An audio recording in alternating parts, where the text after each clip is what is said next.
Yun naman mga idol, oh. Buo, tuklap. Yan yung resulta sa mga minamadaling trabaho. Magaling talaga kayo kasi skilled kayo, mason eh. Pero yung quality na tinatawag sa trabaho, yun ang wala. Ito, basta lang pinalastiran ng ganyan. Kanto, puste. Wala man lang rebukada o tiniktikan. Yan. Ang resulta, gagawin lang natin yan na panambak. Pero kawawa yung nagpapagawa. Diba mga idol? So yan. Kung mapanood nyo ito, mga idol, ay maging aral. Aral nyo na rin to na ganito ang nangyayari.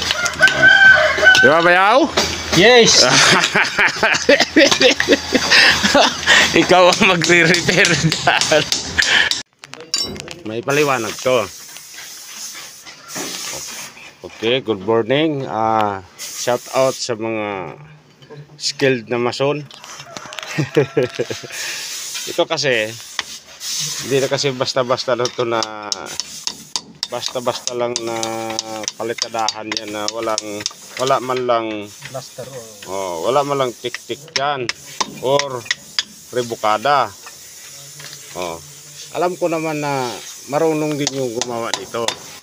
Pero ang problema lang, medyo may katamaran gawa ng hindi nagrebukada, hindi nagtik-tik. So ito yung resulta.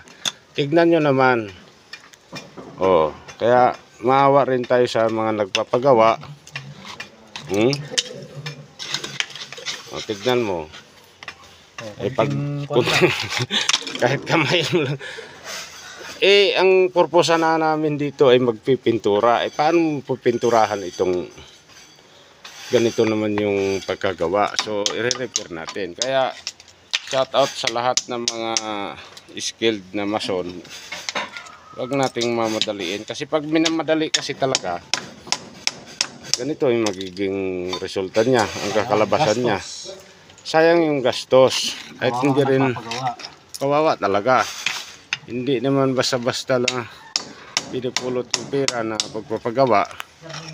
Pero kung ganito naman yung resulta, so mas maganda kahit mabagal at quality naman yung gawa na hindi ka na pwedeng uulit. Very good yun. Okay, sa mga mason dyan, huwag nating madaliin. Tingnan mo anong resulta dyan. Dito, tignan. Uga na. Tingnan mo. May ilang buwan pa lang ito. So ito muna ang gagawin namin ngayon. Hindi natin pwedeng pinturaan na ganyan-ganyan lang. Mas lalong kawawa yung nagpapagawa, mapapagastos ng duble. Balik pa talaga Yung tukol kaya mo talaga. puro kapak. Kapak talaga ang resulta. Ito sa kabila naman, ito kabilang poste. So ganun din. Hindi talaga pwedeng pipinturahan kaya i-repair mo na. So tiktikan natin yan or rebukada para magiging quality, matibay siya. Hindi natin pwedeng pinturahan. Okay, mga ka-construction. Ay ka muna. Tapos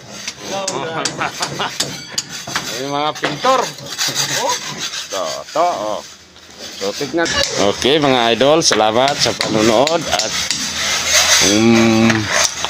dumaan nyo man ito sa wall ng cellphone nyo, kung pwede paki-share, like na rin mga ka-amigos.